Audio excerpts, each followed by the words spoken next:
November 2nd, 1988, 6 p.m. A single line of code is about to paralyze the NASA internet. The creator was Albert Tappan Morris, a culinary graduate student.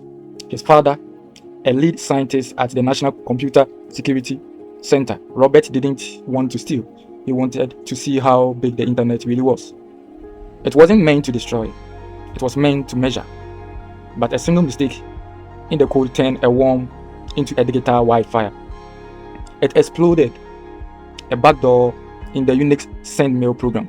It didn't just sit there. It tries to crack passwords by guessing them. Using a dictionary of common words, it was the first time the world saw brute force in action.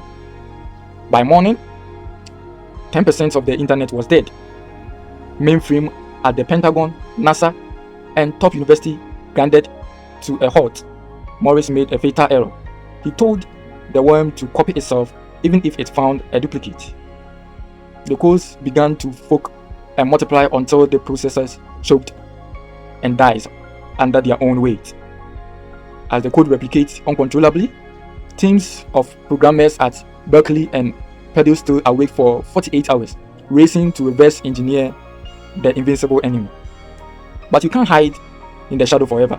The FBI traced the code back to Cologne, and Robert Morris became the first person ever charged under the computer fraud and abuse attack.